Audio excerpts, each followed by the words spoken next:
निष्ठम वैराग्य राग रसिको भव भक्ति निष्ठ। क्या है इसका मतलब?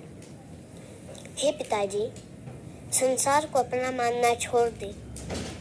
स्त्री पुत्र पौत्र संसार कोई अपना नहीं है, और जिस शरीर पर हम लोग इतना घमंड करते हैं वो भी अपना नहीं है। अनुष्का, ये कब से शुरुआत आपने किया? जिस तरह से दादाजी आपके बताए थे कि पहला दिन आपने माना नहीं और जबरदस्ती वहां पे मंच पे गए, माइक पे बोलना शुरू कर दिए, तो कैसे ये सब आया? सब भगवान की कृपा से। अच्छा। 18,000 श्लोक हैं, 12 स्कंद हैं, अच्छा। और 335 अध्याय हैं। इस कलयुग रूपी जो युग है, इसमें आध्यात्म और अद्भुत शक्ति की बात आती है, तो वो चरितार्थ किया जा रहा है इन बच्चियों के द्वारा। मात्र 8 साल की बच्ची जो कि 5 साल से भागवत कथा को धारा प्रवाह बोलने वाली, हिंदी में और संस्कृत में समझाने वाली, और पूरे बिहार से नहीं पूरे देश में जगह जगह जाने वाली अनुष्का पाठक हमारे साथ मौजूद है। सबसे पहले अनुष्का, हमारे चैनल में स्वागत है आपका। सबसे पहले हम आपके दर्शकों को प्रणाम करते हैं। जब धुंधकारी के दुष्टता से आत्मदेव जी परेशान थे, तो एक दिन धुंधकारी आया और मारने के लिए दौड़ा, धन के लिए। वहां से आत्मदेव जी भागे, तो धुंधकारी जाकर के सो गया। वहीं पे गोकर्ण जी आए, तो आत्मदेव जी ने कहा कि गोकर्ण जी ने पूछा, आप क्यों परेशान है? तो वही आत्मदेव जी ने कहा, पुत्र क्या बताऊं, धुंधकारी इतना दुष्टता करता है कि मेरे स्वर्ग जैसे घर को नरक बना दिया। तुम ही मेरा मार्गदर्शन करो, कुछ बताओ। क्योंकि आप आंख अपने अंधे हो जाते हैं, नहीं रोक पाते, कान अपने बहरे हो जाते हैं, ये शरीर अपना नहीं है। कभी एकांत में बैठ करके सोचिए कि मैं कौन हूँ, कहाँ से आया, जन्म के पहले कहाँ था, मरने के बाद कहाँ चला जाता हूँ। ये जितना दुनिया का चक्कर है, ये जन्म के बाद और मरने के पहले ही क्यों, ये जितना दुनिया का तमाशा है, ये उठने के बाद और सोने के पहले ही क्यों। मरने के बाद कोई चक्कर नहीं, सोने के बाद कोई चिंता नहीं। जब आप ऐसा सोचेंगे तो आत्मा से एक आवाज आएगी, उठ जाग मुसाफिर भोर भयो, अब रैन कहाँ जो सोवत है, जो सोवत है वो खोवत है, जो जागत है सो पावत है। बिल्कुल। अब हम लोग मोह रूपी रात में बहुत दिन सो लिए, अब जगना बहुत जरूरी है, नहीं तो हम लोग पतन की तरफ जा रहे हैं।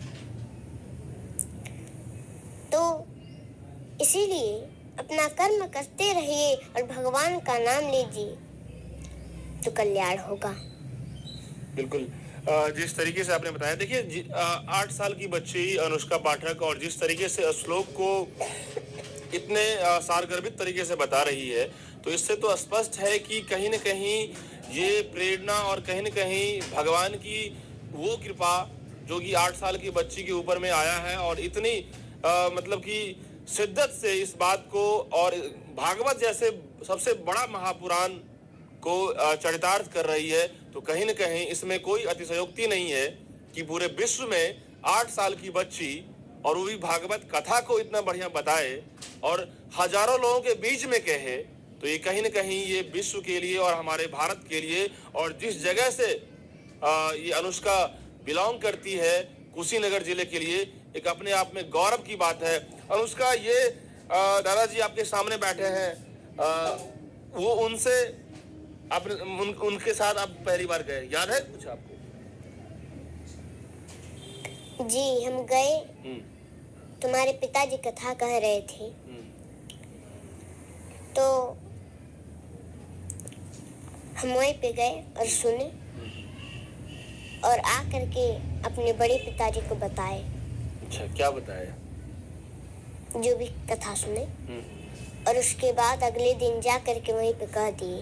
तभी से हम कथा कहना शुरू कर दिए। अच्छा, उस दिन अचानक आपने माइक पे इतने लोगों के बीच में शुरू कर दिया बोलना? जी। आपको डर नहीं लगा कुछ भी? ये कैसे बोलेंगे, कितने लोग हैं, क्या होगा?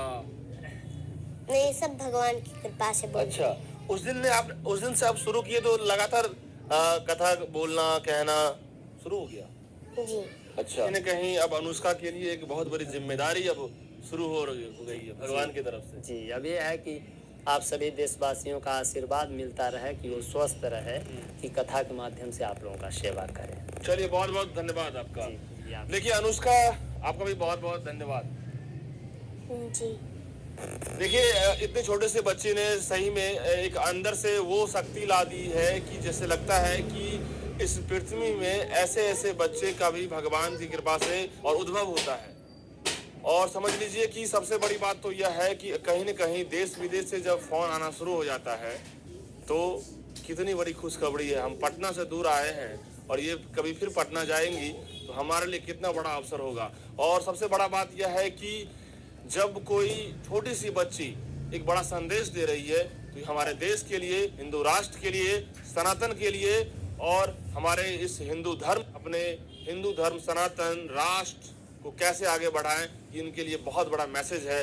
चाहे वो भागवत महापुराण से, चाहे रामचरितमानस जैसे पवित्र ग्रंथ से, ये एक बहुत बड़ा इनिशिएटिव है और पहलू है। और 8 साल की बच्ची, 11 साल की बच्ची यदि इस तरह से कोई आगे बढ़े तो इससे बड़ा उपलब्धि क्या हो सकता है। बहुत बड़ी गौरव की बात है और हम जब आए हैं तो धन्य हो गए हैं। बहुत बहुत आपको प्रणाम अनुष्का।